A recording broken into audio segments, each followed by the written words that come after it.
There's a lot of things that we left behind. It's pretty awful.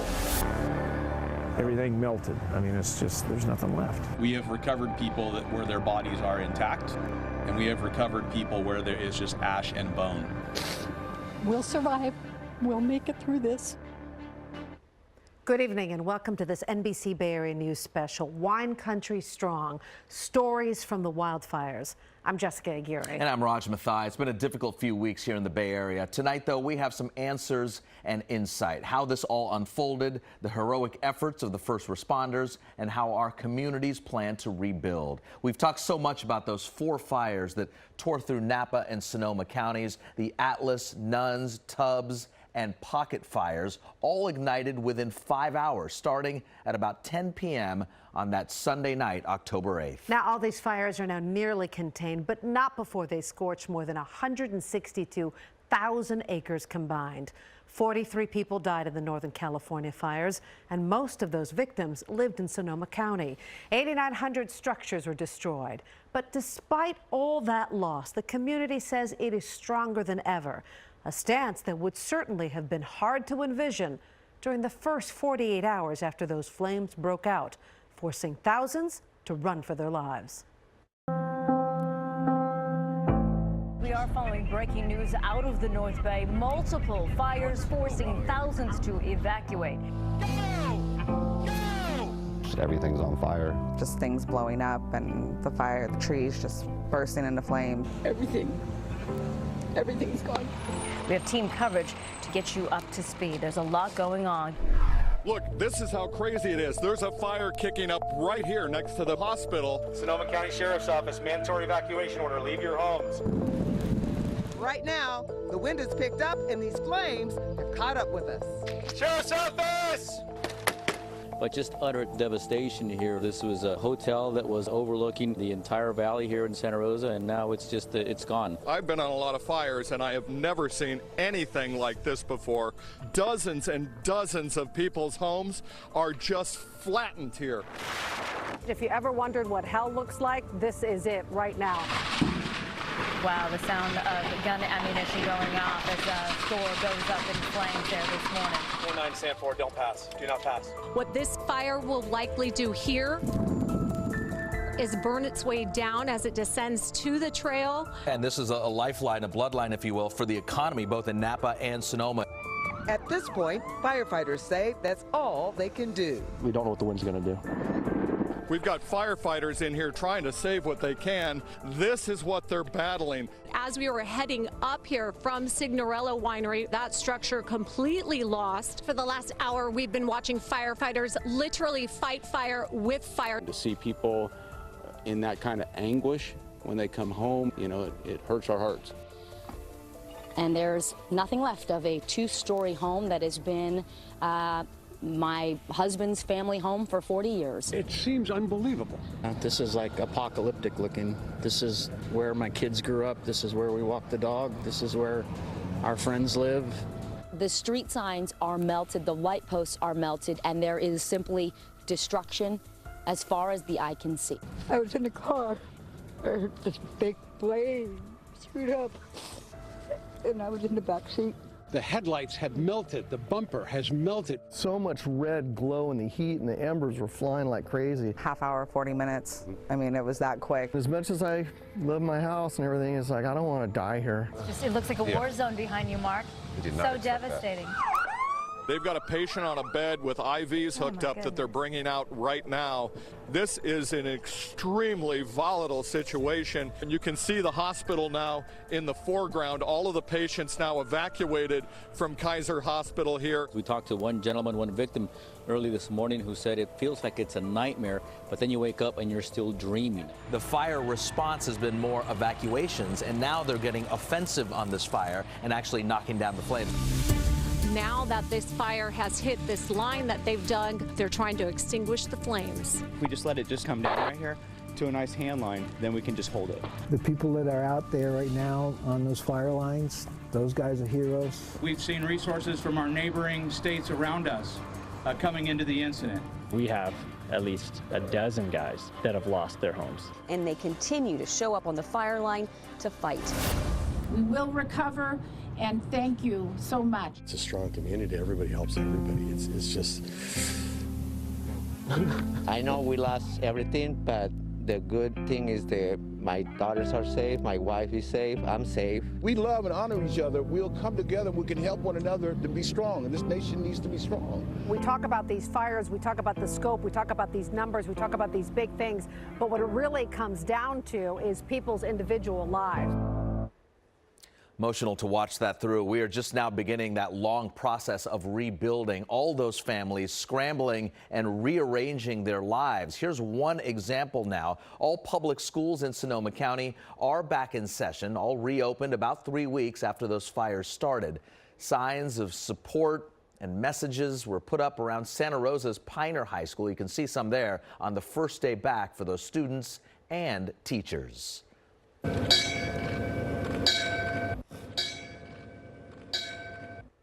And part of the rebuilding process is also remembering those 43 souls who died. You heard those bells ringing out for each life lost in this emotional tribute. More than 1,000 people gathering recently at Santa Rosa Junior College for a day of remembrance.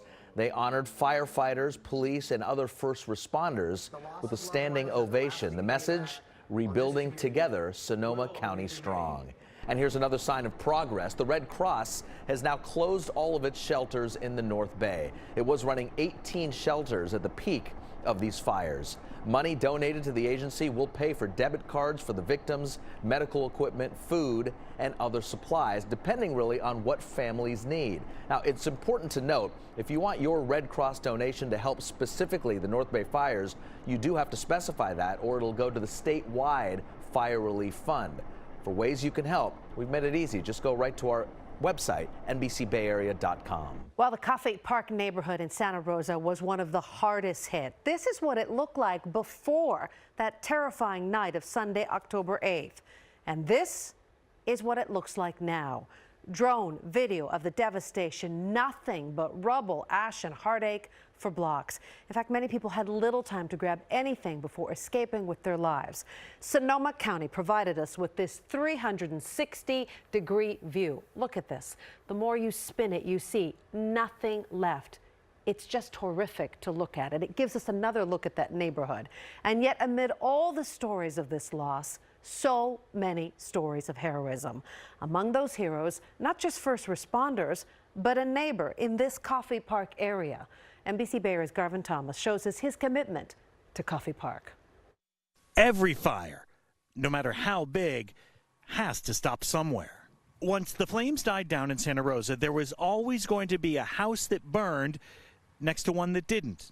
It could be due to wind or weather. I went to the neighbor. I said, it's time to go. But on Randon Way, I'm like, okay, hold this wall, that's done. It was due to Wayne. And I was spraying over top of this guy's house. Wayne Sims is the hero of what's left of his neighborhood. Half a dozen homes that still stand because Wayne stood up to the fire as Sunday night burned into Monday morning. This, a picture of Wayne a neighbor snapped on his way out to safety. At first, it was just Wayne and a garden hose. But then a couple of firefighters showed up. They asked me, are you a fireman? I said, I am today. They handed Wayne a bigger hose, and he went to work protecting his and his neighbors' homes. He says he now understands why it's called a firefight. Just yelling at it, you know, like, I can't tell you what I said, but I wasn't. You were yelling at the fire? Absolutely. I was fighting the fire. I mean, I understand those terms now to that extent, you know. Wearing a helmet given to him by his brother, a retired New York firefighter, Wayne saved what he could and now regrets what he couldn't. I wanted to be everywhere, you know, but I was limited to what I could do at that time. As for his neighbors, well, words hardly do justice to their gratitude. No, there really isn't. How can I repay him? How could you? He risked his life. I mean, how much? It's an amazing thing. Am I proud of that? Absolutely. You know, do I recommend it to people to do that? No. You know. In Santa Rosa, Garvin Thomas, NBC Bay Area News. Very brave. There's still no official cause for these fires, but investigators are looking into whether PG&E power lines may be a factor. As first reports of that fire came in that fateful Sunday night, emergency dispatchers in Sonoma County received several calls of downed power lines and exploding electrical transformers. Now, wineries in Napa, Sonoma, and Mendocino counties are back open for business. The fires, though, damaged 27 wineries, some just a little. A few devastated, though. Now, I was at the Paradise Ridge Winery in Fountain Grove neighborhood in Santa Rosa the day after the fires broke out. The Bick family, owners of that land since 1978, have vowed to rebuild. The tasting room, wine production room, and event center, all of its 2017 wine lost in the Tubbs fire. But there is a significant symbol that still stands today. Look at what survived. This is probably one of their most iconic sculptures, which is the love sculpture, where you get, newlyweds or people that are about to get married to come out here and take photographs, their love sculpture. Love and cash conquers all. Tourism bureaus and wine country are encouraging people to visit, bring your money, and help restore the local economy. Nice to see that sign. Well, it wasn't just Napa and Sonoma counties. Mendocino County also hit hard. 8 people died in the Redwood Valley fire there in Mendocino County.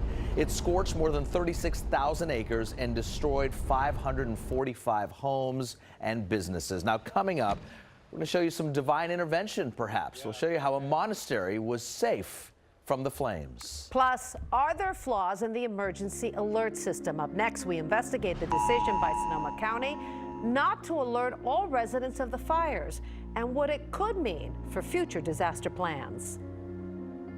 And we want to remember some of those 43 people who lost their lives.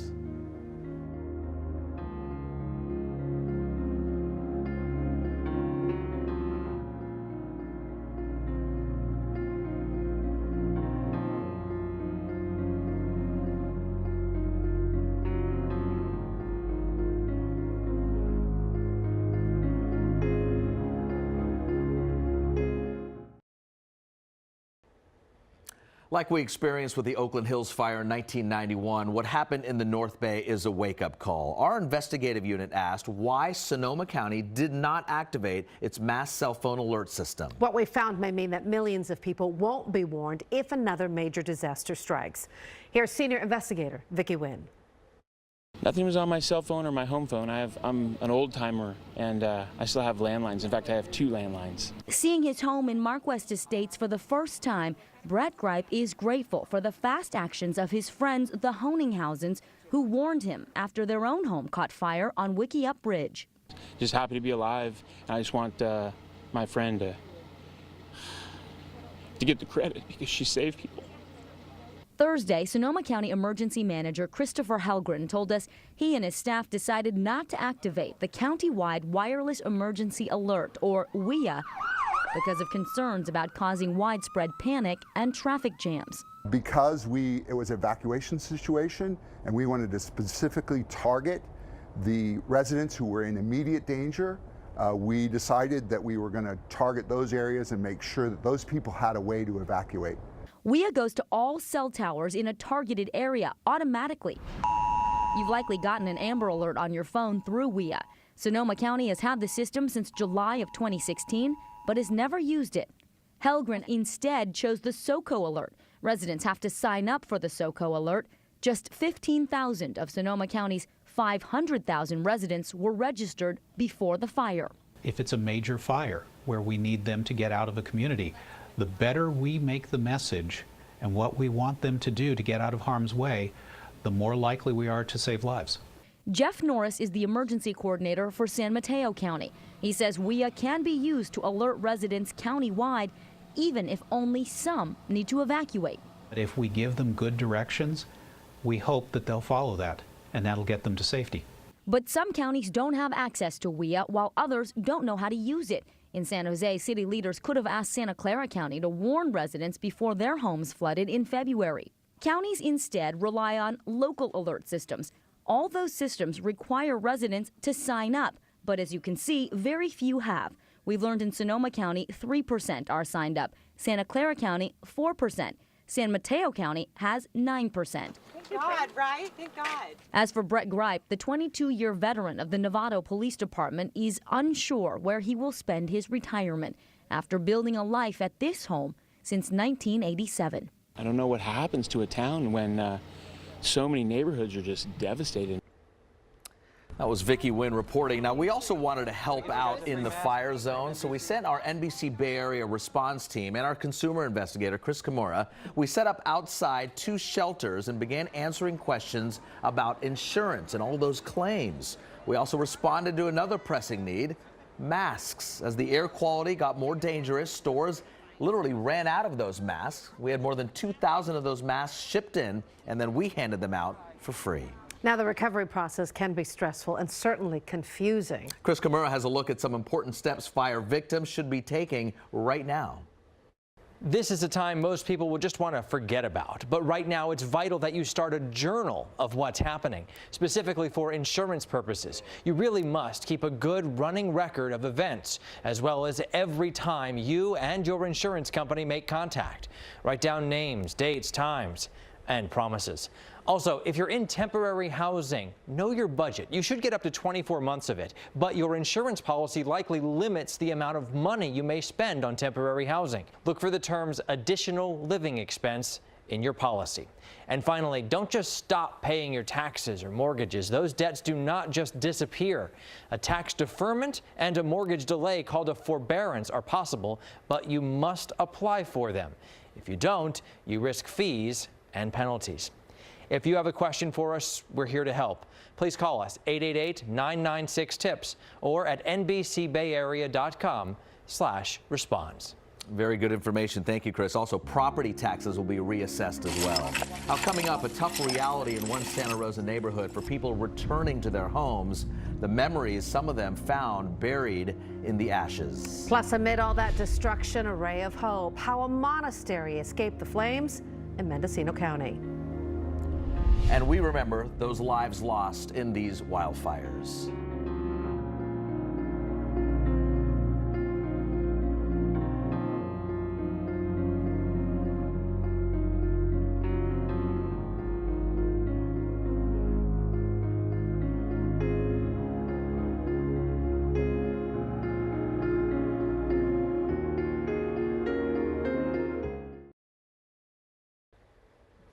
The moment of truth and sadness.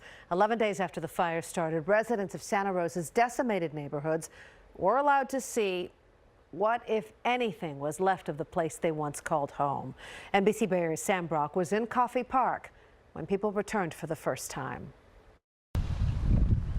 A landscape bearing no resemblance to its former self.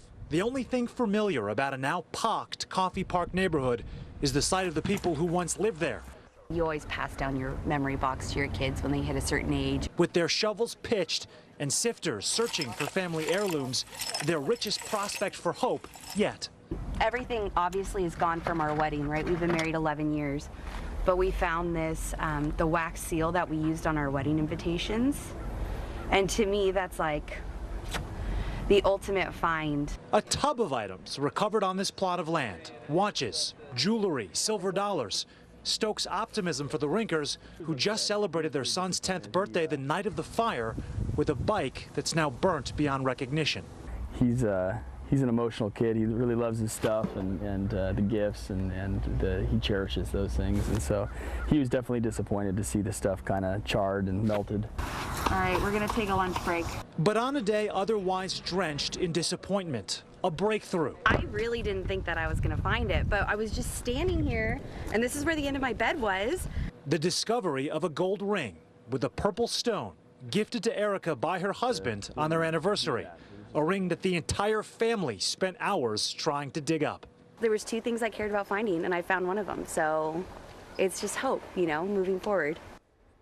They got that ring. In Mendocino County now, a story of little miracles. Monasteries in the path of the Redwood Valley fire survived. The monks were woken up in the middle of the night to evacuate, and maybe the power of prayer and meditation paid off. Here's NBC Bay Area's Joe Rosado Jr. Late last Sunday night from the mountain perch of the Holy Transfiguration Monastery, Father Damien heard an unusual sound. I got a very monastic knock at the door. I looked out the window. Right below us here, I saw what looked like the sun rising from the earth. That sun was the rising flames tearing through neighborhoods just down the hill. I rang the bells. We gathered in the church. We prayed a prayer that's for times of trouble. So the brothers prayed and waited, and when they could, fled. All the houses had been burned up. A stone's throw away, 23 monks from the Abhayagiri Buddhist monastery escaped the flames down a treacherous back road. When we left, we weren't sure that we were going to have a monastery. Flames all around. For more than a week, no one knew if the two monasteries had survived. But yesterday, as neighbors sifted through the ashes of their houses, residents of the two monasteries were allowed to come home.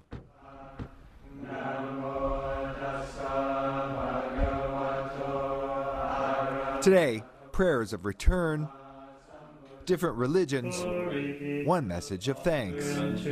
Lord, I was grateful that we had a home to come home to. I was so sad that our neighbors didn't. Credit the army of firefighters who saved the monasteries.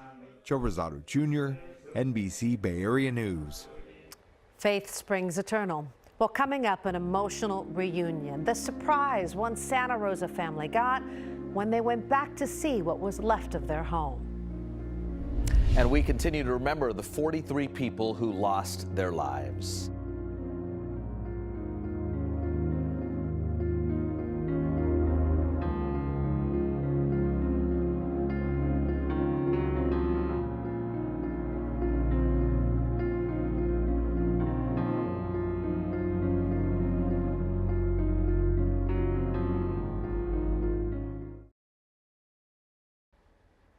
Grateful for the kindness of strangers. That's Lily Biagini and her mom, Jessica. They lost their family home with Lily's prosthetic legs and her wheelchair. But the donations came in and the Hanger Clinic of San Francisco helped. She now has her new legs and a new wheelchair, and the family has a new car thanks to Ellen DeGeneres. Jessica and Lily were guests on the show after Ellen heard about their story. She has a very cute smile. And what about the family dog? We have a heartwarming reunion. A Santa Rosa family had seconds to escape the fire. Their dog, Izzy, ran away in the chaos. Days later, Jack Weaver was back on his property, the family home destroyed, and they thought Izzy was gone too. Tractor is totally fine. Izzy's here. Izzy! Izzy! Izzy, come here, baby! God. Oh my God! Izzy! Oh my God! Hey, baby! How did this dog do it? I have no idea. She's a miracle dog. She survived cancer twice, and now she's survived the Sonoma County fires, the worst one I think the state's likely ever seen, and she's a miracle dog. She is a miracle dog. So cool to see. Well, AT&T Park will be transformed in a few nights to a concert stage. Some big names want to help the victims, and you can too. It's called Band Together Bay Area. Metallica, Dave Matthews, G-Eazy, and the remaining members of the Grateful Dead, all among the performers. They're going to take the stage this Thursday night, November 9th. The money will go directly to the Fire Victims Fund. It has no doubt been a devastating and challenging time for many. But we've been reminded about the spirit of the Bay Area, the incredible volunteers and first responders that we've seen throughout these few weeks. Thanks for joining us, and have a good night. Good night.